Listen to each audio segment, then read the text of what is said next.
बिस्मिल्लाहिर्रहमानिर्रहीम, अस्सलाम वालेकुम। खेलों की खबरों पर तबसरों और तज्जियों से स्कोर के एक और प्रोग्राम के साथ सैयद याह्या हुसैनी आपकी खिदमत में हाजिर है। क्रिकेट का खेल इनफरादी प्लेयर्स की परफॉर्मेंस पर नहीं बल्कि टीम सपोर्ट के तहत खेला जाता है, क्योंकि सिर्फ एक या दो खिलाड़ियों के बलबूते पर आप वक्ती कामयाबियाँ तो समेट सकते हैं, लेकिन मुस्तकिल बुनियादों पर यह फार्मूला कारगर या मौसर नहीं रह सकता। साबिक क्रिकेटर्स, मीडिया और तजियाकारों के मुसलसल राग अलापने के बावजूद मिडल ऑर्डर में तजुर्बेकार बल्लेबाजों की शमूलियत नहीं हो सकी। पाकिस्तान की बैटिंग का सारा दारोमदार इन्हिसार कप्तान बाबर आजम और विकेट कीपर मोहम्मद रिजवान की परफॉर्मेंस पर मुनहसर है। मिडल ऑर्डर पर शकों को शुबात उनकी गैर मुस्तकिल मिजाजी के बायस यकीनी सूरत हाल इख्तियार कर गए हैं। 3 मुल्की T20 टूर्नामेंट में न्यूजीलैंड ने पाकिस्तान को फास्ट बॉलिंग के बजाय स्पिन के जाल में फंसाकर 150 के मजमूए तक भी न पहुंचने दिया। जवाब में कीवीज ओपनर ने ही पाकिस्तानी बॉलिंग का भरकस निकाल कर रख दिया और 17वें ओवर में हदफ हासिल करके वर्ल्ड कप से कबल पाकिस्तान को खतरे से आगाह कर दिया। एशियाई सरजमीन के अलावा पाकिस्तान क्रिकेट टीम का इंग्लैंड, न्यूजीलैंड, ऑस्ट्रेलिया और जनूबी अफ्रीका की सरजमीन पर फास्ट बॉलर्स के खिलाफ मुश्किलात से दो चार रहना कोई नई बात नहीं है और इन मुल्कों के दौरे पर हर बैट्समैन के जहन में फास्ट बॉलर का सामना करने का खौफ और दबाव रहता है। न्यूजीलैंड में जारी 3 मुल्की T20 टूर्नामेंट में भी पाकिस्तानी बैट्समैन फास्ट बॉलिंग से निपटने के लिए प्रैक्टिस और हिकमत अमली बनाते रहे, क्योंकि बाउंसी और तेज़ पिचेस पर पाकिस्तानी बल्लेबाज शॉर्ट गेंदों का सामना करते हुए हमेशा परेशान रहे हैं। वर्ल्ड कप 2019 में वेस्टइंडीज़ के खिलाफ ट्रेंट ब्रिज नॉटिंघम में होने वाले वनडे मुकाबले में पाकिस्तानी बल्लेबाज वेस्ट इंडियन बॉलर के सामने शॉर्ट गेंदों का सामना न कर पाए थे और पाकिस्तान टीम सिर्फ 105 रन पर पवेलियन लौट गई थी।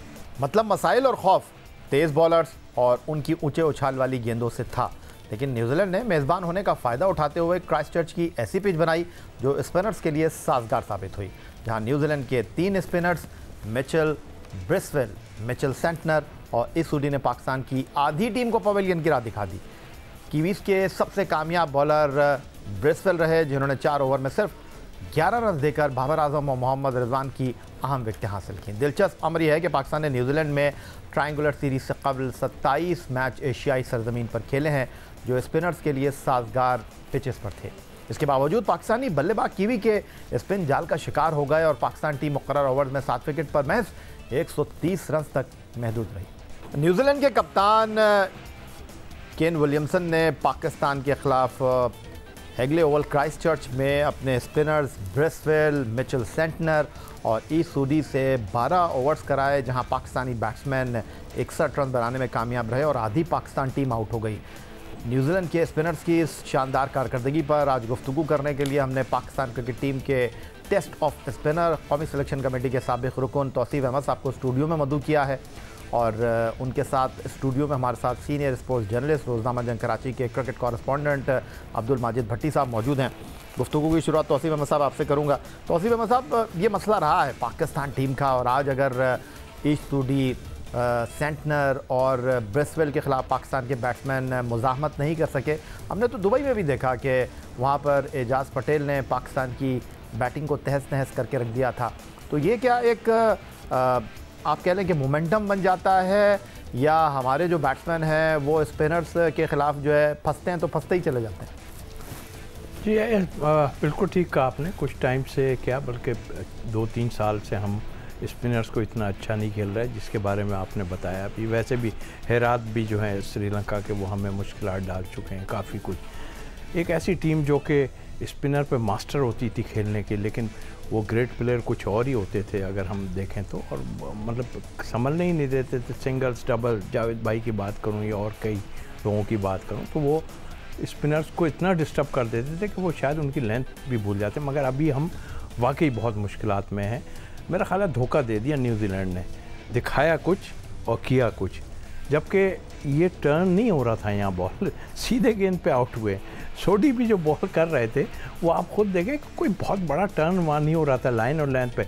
आपको ये समझ आ रही थी कि शायद आप गेंद टर्न होगा, जिस पे बाबर आउट हुए सीधे गेंद पे, और कुछ ने इतना ओवर कॉन्फिडेंस हो गए, नो डाउट रिजवान और बाबर अपनी जगह इतने ओवर कॉन्फिडेंस हो गए कि अब वो अटैक शुरू कर दिया। तो हमें ये नहीं समझ आई कि उन्होंने स्पिनर से शुरू किया, उन्होंने स्पिनर, हमने जो है बिल्कुल डिफरेंट किया। हम शायद तेज़ बॉलरों पे ज़्यादा ध्यान दे रहे थे।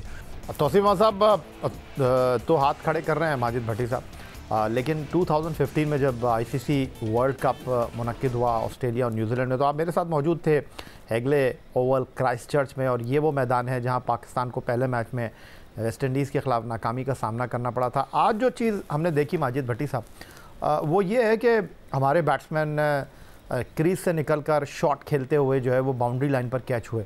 आपके लिए ये नज़ारा थोड़ा सा हैरान कुन नहीं है कि हमारे जो बैट्समैन हैं वो बाउंड्री रोप को क्रॉस नहीं कर पा रहे हैं, तो ऑस्ट्रेलिया के तो और बड़े मैदान हैं। अच्छा, यही है, मुझे 2015 का वो पाकिस्तान वेस्ट इंडीज़ का मैच आज भी याद है। आप मेरे बराबर में बैठे हुए थे और उस मैच में इस ग्राउंड पर आंद्रे रसल ने आउट किए थे और पाकिस्तान की टीम में यूनुस खान, मिसबाउल हक, शाहिद आफरीदी, पूरी अहमद शहजाद सुपरस्टार्स पर मुश्तमिल टीम थी, लेकिन एंटी क्लाइमेक्स हो गया। हम क्रिटिसाइज़ इसलिए नहीं कर रहे कि खुदा न खास्ता अपनी टीम को लेट डाउन करें। हम तो ज़ाहिर है जो तज्ज़िया कार हैं या जो साबिक खिलाड़ी हैं, जब वो टेलीविज़न चैनल पर बैठते हैं या जिस तरह यूसुफ बैठते थे या सकलैन मुश्ताक बैठते थे, वो निशानदेही करते थे कि ये खामियां हैं। तो आप देखें, एक खामी जो पिछले मेरा ख्याल कोई 18-19 मैचेस में हमें नज़र आ रही है। 2022 में जितने हमने T20 मैचेस खेले, हमारी मिडिल ऑर्डर बैटिंग जो है वो हमें मुश्किल में डाल रही है। आप हैदर अली को देख लें, आसिफ अली को देख लें, अब शान मसूद भी उस फहरिस्त में आ गए हैं।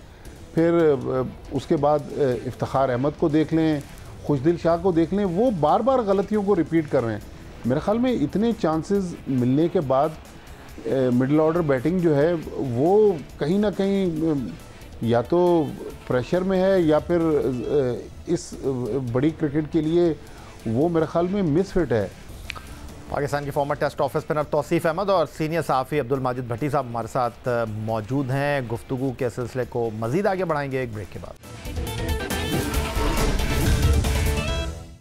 तो तौसीफ अहमद साहब, जो पाकिस्तान के बैट्समैनों के मसाइल रहे हैं वो अपनी जगह है। अब एक्शन टाइम है, अब आप वर्ल्ड कप खेलने के लिए जा रहे हैं। 2 साल से जिस टीम को आप कैरी कर रहे थे, अब उसी टीम के साथ आपको जाना चाहिए। लेकिन आपको नहीं लग रहा कि जो गुफ्तगू आप ब्रेक से पहले कर रहे थे कि ये अब इस चीज़ की ज़रूरत नहीं है कि आप कैसे खेलते हैं, आपको अपने खेल को तब्दील करने की ज़रूरत है। ख़ुद चेयरमैन क्रिकेट बोर्ड रमीद हसन राजा साहब कह रहे हैं कि जनाब यही हमारे खेलने का फार्मूला है, आप इस पर क्रिटिसाइज़ करें, लेकिन इम्पॉर्टेंट चीज़ यह है कि हमारी जीत का रेशो इसी खेल के तहत खेलते हुए 80% नज़र आ रहा है।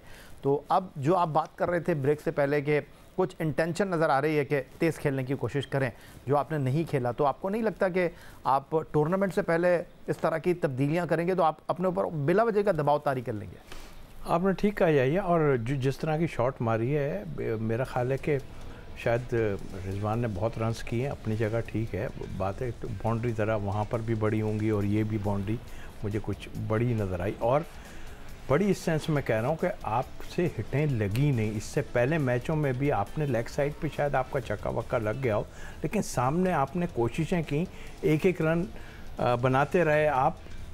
15-16 ओवर खेलने के बाद भी आपसे हिट नहीं लग रही थी। स्ट्रेटजी हो सकती है, जो भट्टी साहब कह रहे हैं ना कि क्यों पहले बैटिंग कर ली, कह देंगे जी स्ट्रेटजी थी, हम ये करना चाह रहे हैं, हम वो करना चाह रहे हैं। अब वो टाइम ख़त्म हो गया, अब पूरे प्रॉपर आपने क्या करना है वो करना चाहिए। जहाँ तक आपकी बात रही, देखिए ये अब इन्होंने कहा गया है कि भाई लंबे छक्के मारो, तो वो लंबे छक्के मारने की पोजीशन में ये हुआ कि अब एक भी छक्का आप नहीं मार सके। आप अब अपनी गेम खेलें, 2 आदमियों पर हम जो है भरोसा कर रहे हैं, वो 2 आदमी आ जाएं, और नीचे के 2 बॉलर हमारे हैं जो वो लोग अच्छी बॉलिंग कर रहे हैं, 3, और शाहीन आ जाएगा, वो होंगे 5 पे हम खेल रहे हैं। बीच की अभी तक हमें कोई चीज़ नज़र नहीं आई है, तो वो बीच हो गई तो ठीक है। ये शादाब को भेज के क्या समझ रहे थे? एक मैच में आपने देखा वो किस तरह चला रहे थे, पहले भी तो भेजा था उनको, पहले भी आपने 4 नंबर पे भेजते रहे उनको। तो हम तो पहले कहते रहे भाई कि आपने कोशिश ही नहीं की इसको बनाने की। कुछ आप बनाते, दूसरी टीमें भी तो कोशिश कर रही हैं ना, वो हारने के बाद भी अपने आप को चेंज करके कुछ ना कुछ जो है लेके आती हैं। आप आज स्पिनर से आउट होना शुरू गए, अब फिक्र ये हो गई है कि इतने बड़े बड़े ग्राउंड होंगे, छक्के कौन मारेगा। अच्छा जी, छक्के कौन मारेगा तौसीफ अहमद साहब को ये फिक्र है, लेकिन माजिद भट्टी साहब, हमने इंग्लैंड की टीम को पाकिस्तान में खेलता हुआ देखा और उनके अहम खिलाड़ियों के बग़ैर वो सीरीज़ हमसे जीत कर चले गए। और श्रीलंका की टीम को हमने एशिया कप में देखा, वो टीम जो कि वर्ल्ड T20 का क्वालिफाइंग राउंड खेलेगी, उसके खेलने का अंदाज़ इस फॉर्मेट को टच करता है, इस फॉर्मेट को सूट करता है। फिर अगर हम दीगर टीमों के हवाले से बात करते हैं तो हम इस एतबार से किस्मत के धनी हैं कि किस्मत हमारे साथ है। जब भी हमें किसी ने अंडर एस्टिमेट किया है, हमने डूब कर उभर कर दिखाया। ऐसा नहीं है कि हमारे पास सर्किट में प्लेयर नहीं है।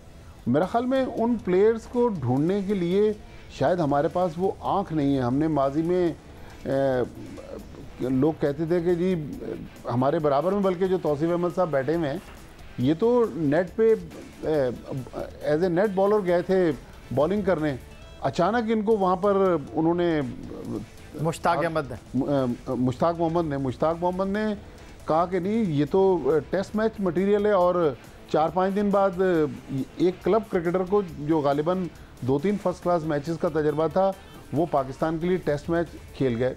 तो मेरे ख्याल में हमारे मुल्क में टैलेंट है, ऐसा नहीं है। हाँ, टैलेंट को वक्त देना पड़ता है, ये नहीं कि ओवरनाइट हम सुपरस्टार बना देंगे। तो मेरे ख्याल में शायद उस टैलेंट को परखने वाली आंख नहीं है हमारे पास, वरना हमारे पास अभी भी सर्किट में कुछ अच्छे प्लेयर्स मौजूद हैं जो इन लोगों का अच्छा, आंख की बात की माजिद भट्टी साहब ने, तौसीफ अहमद साहब, तो अब आपको लगता है कि 15 अक्टूबर तक हमारे पास वक्त है कि हम किसी उज़्र के बग़ैर, कोई टेक्निकल प्रॉब्लम के बगैर अपनी 15 रुकनी उस टीम में तब्दीली कर सकते हैं जो कि 15 सितंबर 2022 को गद्दाफ़ी स्टेडियम लाहौर में हमारे चीफ सेलेक्टर मोहम्मद वसीम साहब ने अनाउंस की थी।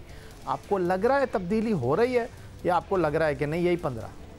या अब तक तो नहीं लग रहा है। ये जो 2 मैचों में इन्होंने हैदर अली को चेक किया है और धानी को चेक कर रहे हैं, ये तो इससे तो मुझे ये लग रहा था कि शायद के 1-2 प्लेयरों को आगे पीछे करेंगे, बट वो सबके सब ऐसे ही काम हो रहा है। ज़ाहिर है शाहीन भी आएंगे, वो तो 1-2 पे नज़ला गिरने का चांस तो लग रहा है मुझे। बट अब जब कुछ नहीं है तो फिर ये करेंगे क्या, किसको लेके आएंगे? I don't think so. और जिसको लाएंगे वो बेचारा कहेगा मुझे यार बिल्कुल आते ही जो ना कश्ती में गिरा के फेंक दिया। नहीं माजिद भट्टी साहब, आपको लग रहा है, क्योंकि अंदर की खबरें बड़ी आपके पास होती हैं, कई खबरों को ब्रेक करने का आपके पास एजाज़ हासिल है, और अगर आपको याद हो 2015 वर्ल्ड कप से पहले भी टीम ऑस्ट्रेलिया पहुंचकर भी तब्दील हो गई थी, और अगर मैं बात करूं फिर 2021 पिछले साल भी पहले टीम अनाउंस हुई, बाद में उसमें तब्दीली हो गई, तो ये रिवायत बरकरार रहेगी? मेरा ख्याल इस स्टेज पे अब तो देखें 11 तारीख हो गई, 4 दिन बाद टीम ऑस्ट्रेलिया पहुंच जाएगी, तो मुझे नहीं लग रहा कि अब इस टीम में तब्दीली होगी। हाँ, फोर्स चेंज उस सूरत में हो सकती है, खुदा न खास्ता फ़खर ज़मान के हवाले से अगर हमें अच्छी खबर ना मिले, या शाहीन शाह आफरीदी, लेकिन जो उनकी रिपोर्ट्स हैं वो तो काफ़ी हौसला अफजा हैं। लेकिन मेरे ख्याल में अगर इनको चेंज करना था तो पहले कर लेते। देखें, लास्ट टाइम जब सितंबर अक्टूबर की आप बात कर रहे हैं, सरफराज अहमद टीम में आए, मोहम्मद हफीज़ टीम में आए, शोएब मलिक टीम में आए, उस वक्त पीसीबी ने भी बड़े दिल का मुजाहरा किया, चीफ सेलेक्टर मोहम्मद वसीम ने भी बड़े दिल का मुजाहरा किया, सबसे बढ़कर बाबर आजम और सकलैन मुश्ताक ने, कि उन्होंने कप्तान की बात को माना और सीनियर्स को ले आए। इस बार पता नहीं ऐसा क्या मसला है। देखें, कोई अब 44 साल की उम्र में मिसबाउल हक रिटायर हुए, 42-43 साल की उम्र तक यूनुस खान खेलते रहे। अगर कोई प्लेयर फिट है, पाकिस्तान के लिए अच्छा परफॉर्म कर सकता है तो ले लें, या तो हमारे पास फिर कोई उसका कोई सब्सिट्यूट जो मौजूद है तो फिर तो ठीक है, फिर आप उसको ना लें। आज़म खान को पीसीबी ने एनओसी दे के कैरिबियन लीग भेज दिया सीपीएल खेलने के लिए। मेरे ख्याल में आज़म खान एक ऐसी चॉइस हैं, हालांकि उनके फिटनेस के इश्यूज़ हैं, लेकिन जब हम बहुत सारी चीज़ों पे कॉम्प्रोमाइज़ कर रहे हैं तो आज़म खान को अगर हम फ्री हैंड यहाँ दे के एक अगर चेंज करना चाहें तो आज़म खान मेरे ख्याल में ऑस्ट्रेलिया की पिचेस पर डिफरेंस डाल सकते हैं। तो माजिद भट्टी साहब ने तो जो, लेकिन जो आपका सवाल था, चेंज मुझे लग नहीं रहा। अच्छा, आपको चेंज लग नहीं रहा, लेकिन आपने अपना वज़न जो है वो आज़म खान के पलड़े में डाल दिया। लेकिन तौसीफ अहमद साहब, जो मेरे लिए एक कंसर्न है वो ये है कि हार जीत खेल में हो जाती है, और आप कभी बहुत अच्छी प्लानिंग करके आते हैं और आप जो सोच रहे होते हैं वो नहीं होता उस दिन, और आप कभी वो सोच रहे होते हैं उसके बरक्स हो जाता है, खेल में हार जीत हो जाती है।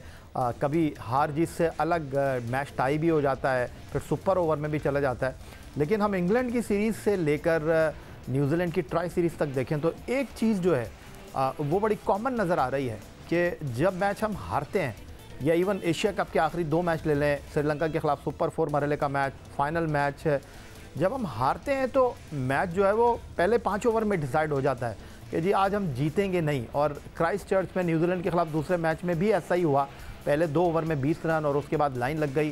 तो ये आपके लिए अलार्मिंग सिचुएशन नहीं है कि हम लड़े बगैर जब हारते हैं तो लड़े बगैर हार रहे हैं? देखिए, फिक्र तो अब पड़ गई है और जिस तरह खेले हैं ना, इसमें कहीं से नज़र नहीं आ रहा था कि हम पहले बैटिंग करके 180 करने के उसमें हैं। कोशिश ज़रूर की शुरू में, जाहिर है अंदर बात हुई होगी कि यार थोड़ा सा पुश तो करो, थोड़े मारने, ये है ज़रूर हुई होगी ये बात। आपकी गुफ्तगू को मैं इसलिए भी आगे बढ़ाता हूँ क्योंकि बाबर आजम जब प्रेजेंटेशन सेरेमनी में आए तो उन्होंने कहा कि जो हमारे मसाइल हैं उनको हम बैठकर हल करने की कोशिश करेंगे, हमारे पास वक्त है और हम इसको एड्रेस करेंगे और इसको सॉर्ट आउट करेंगे। वक्त तो नहीं है, वक्त कहाँ है? अब दौड़े तो क्या दौड़े, मतलब सारा कुछ निकल गया। वो बात, ये शॉर्ट फॉर्मेट में कुछ भी पाकिस्तान क्या कोई भी कर सकता है, लेकिन ये गलत। अब वो जो लेकिन ये भी तो मान लीजिए ना कि 2017 में जिस टीम को आपने मुंतखब किया था उसको कोई रेट नहीं कर रहा था। सरफराज अहमद की क़यादत में पहला मैच भारत से बुरी तरीके से बर्मिंघम में हारे और फिर उस टीम ने टेक ऑफ किया। 92 में इमरान खान जिस टीम को लेकर गए थे, हार रही थी वो टीम, अचानक उस टीम ने जो है वो उड़ान ली और रमज़ान मुबारक की बरकतें, लोगों की दुआएं वो अपनी जगह। फिर 2009 में जो है वो यूनुस खान जो टीम लेकर गए थे, वार्म अप मैचों में उसको बड़ी मार पड़ रही थी और जो हॉलैंड के साथ लॉर्ड्स पे मैच था वो मेक और ब्रेक वाला मैच था, वो जीते और फिर उस टीम ने भी पीछे मुड़कर नहीं देखा। तो ये तो हमेशा से होता रहा है, तो इस वर्ल्ड कप में भी कोई नई चीज़ तो नहीं है। मैंने कहा ना कि 20 में कुछ भी हो सकता है और हम ऐसे किए, हमने ऐसी चीज़ें की हैं जो कोई सोच भी नहीं सकता था, वो अपनी जगह है। तो एक दफ़ा दोहरा दें तारीख को, मैं तो ये कहता हूँ हमारी दुआएं हैं, क्योंकि किस्मत के तो धनी है ये। नहीं, बिल्कुल है और होना भी चाहिए। देखिए ना, बात ये, लेकिन आप जो चीज़ कर रहे थे ना उस पर इख्तलाफ था हमारा सारा कुछ। और अभी अगर दिल में कहीं किसी को चेंज करने की होगी भी ना, तो ये जो टीवी पे हम लोग बैठे हैं, भट्टी साहब बैठे हैं, ये इनके डर से नहीं करेंगे चेंज। कहेंगे यार हम, ये लोग फिर शुरू हो जाएंगे कि क्या हुआ एकदम। यहाँ थोड़ा सा मैं आपसे डिसएग्री करूँगा अगर आप ये कहते हैं कि ऐसा नहीं हो रहा। अब मीडिया में गुफ्तगू हुई है, सोशल मीडिया पर बातचीत हुई है, क्रिकेट पंडित बात कर रहे हैं, शादाब को नंबर 4 पर खिलाने की बात हुई, वो खेले। पाकिस्तान टीम में शान मसूद को लाने की बात हुई, वो शामिल हुए। तो हारे को आराम कराने की बात की गई, उन्होंने आराम किया। तो माजिद भट्टी साहब, पिछले साल जो ICC वर्ल्ड T20 UAE में हुआ उसमें और इस बार जो ऑस्ट्रेलिया में टूर्नामेंट मुनक्किद होने जा रहा है, हालात व वाक़ियात आपके ख्याल में एक जैसे हैं, सूरत हाल डिफरेंट है, या आपको लग रहा है नहीं? देखिए, वहाँ पाकिस्तान को यही एडवांटेज था। टूर्नामेंट से पहले की बात कर रहा हूँ। जी, टूर्नामेंट से पहले तो वो जो 3 प्लेयर चेंज हुए उन्होंने फ़र्क डाला। पाकिस्तान की टीम का जो बैलेंस ख़राब था वो टीम बैलेंस नज़र आई। लेकिन वहाँ जो पाकिस्तान को एडवांटेज मिला टीम मुकम्मल होने के बाद, वो एशियन कंडीशन का था। शायद यहाँ पर इतनी आसानी से वो कंडीशंस पाकिस्तान को मिलेंगी नहीं, क्योंकि बाज़ दफ़ा इन पिचेस पर, हालांकि अब ऑस्ट्रेलिया की पिचेस भी बैटिंग के लिए साजगार होती है, लेकिन फास्ट बॉलर और स्पिनर्स के लिए भी उतनी ही मदद होती है। तो मेरे ख्याल में थोड़ा सा पाकिस्तान के लिए हालात मुश्किल है। बहुत शुक्रिया आपका तौसीफ अहमद साहब, बहुत शुक्रिया आपका। अब्दुल माजिद भट्टी साहब हमारे साथ मौजूद थे। और ICC वर्ल्ड T20 इस माह ऑस्ट्रेलिया में मुनक्किद हो रहा है। बाबर आजम की क़यादत में दूसरी बार इवेंट में पाकिस्तान टीम शिरकत कर रही है। यही था आज का हमारा प्रोग्राम। ट्विटर पर आप मुझे फॉलो कर सकते हैं, आप हमें ईमेल कर सकते हैं, अपनी राय से आगाह कर सकते हैं score@geo.tv पर। इस दुआ, इस उम्मीद, इस तवक्को के साथ कि पाकिस्तान में खेल और खिलाड़ी तरक्की करते रहें। सैयद याहिया हुसैनी को स्कोर की पूरी टीम के साथ अगले प्रोग्राम तक के लिए इजाज़त दीजिए। अल्लाह हाफ़िज़।